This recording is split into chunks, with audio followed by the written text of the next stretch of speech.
तीन दामाद की सास पार्ट 2। अब तक आपने सुना कि कावेरी जी अपनी तीनों बेटियों ईशा, मोहिनी और सुहाना की शादी तीन घर जमाई लड़कों के साथ करवा देती है।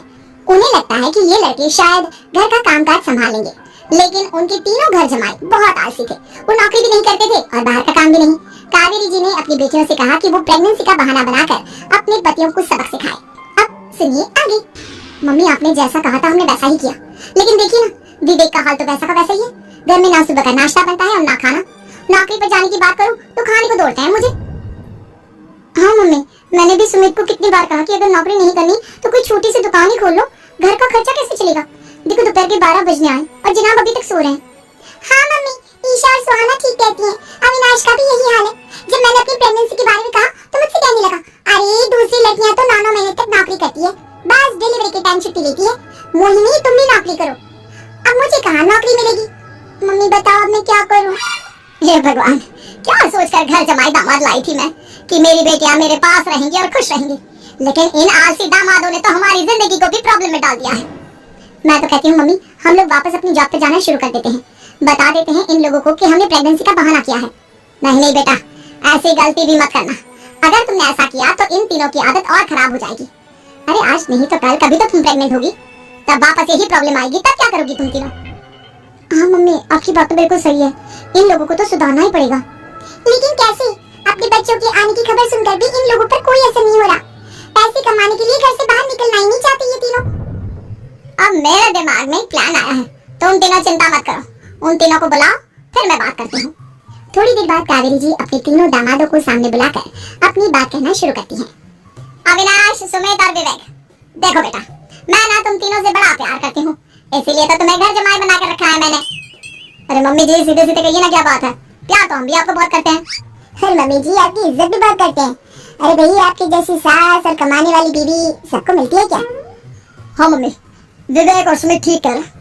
आपकी बेटी से शादी करके मेरी तो जिंदगी ही अच्छी हो गई है। जानती हूँ मैं, और ये भी जानती हूँ कि तुम तीनों अपनी अपनी बीवियों से बहुत प्यार करते हो। बेटा, बात ऐसी है कि हमारे कुल गुरु ने कहा है कि प्रेग्नेंट होने के बाद मेरी तीनों बेटियां शुरू के 4 महीने हमारे गांव में जाकर रहेगी, जहां मेरे चाचा जी रहते हैं। अरे लेकिन क्यों मम्मी, गांव में जाकर रहने की क्या जरूरत है इन तीनों को? वो क्या है ना बेटा, हमारे परिवार को एक श्राप है। अगर मेरी बेटियों ने यहाँ पर बच्चा पैदा करने की कोशिश की तो उनके बच्चों को कुछ भी हो सकता है।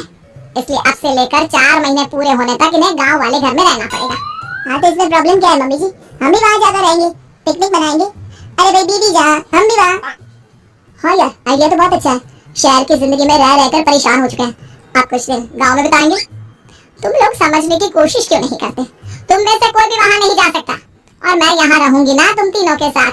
4 महीने की तो बात है, उसके बाद ये तीनों ही लौट कर आ जाएंगी।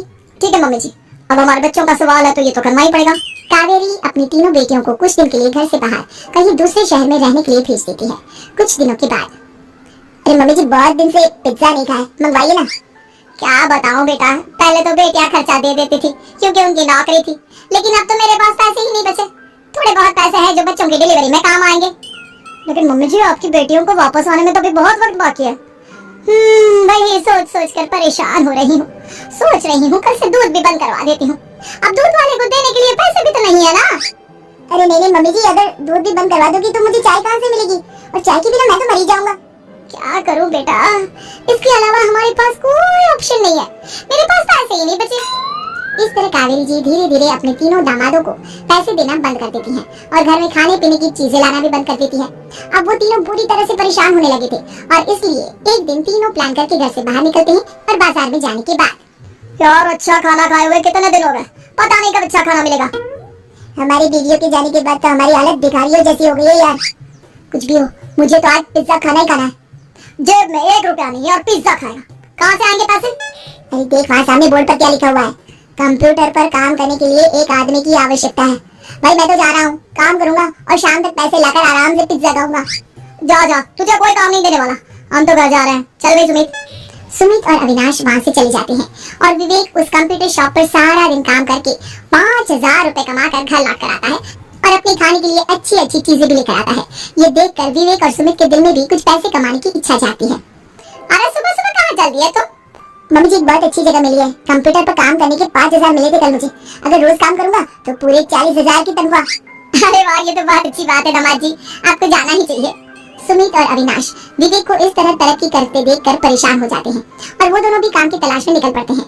धीरे धीरे उन दोनों को भी काम मिल जाता है। अब कावेरी के तीनों दामाद छोटी मोटी नौकरी करके अच्छा पैसा कमाने लगे थे। एक दिन कावेरी उन्हें अपने पास बुलाती है। अरे वाह, विवेक 40,000 कमा लेता है, अविनाश 60,000 और सुमित तुम भी 40,000 के आसपास कमा ही लेते हो। कुल मिलाकर तुम अच्छे खासे पैसे कमा रहे हो बेटा। हाँ मम्मी जी, बहुत मजा आता है जब महीने के एंड में मोटी रकम हाथ में आती है। पूछिए मत मम्मी जी, घर में रहकर रोटी बना कर और तो ज्यादा महसूस होने लगा था मुझे तो। हाँ बेटा, तुम तीनों की बात तो बिल्कुल ठीक है।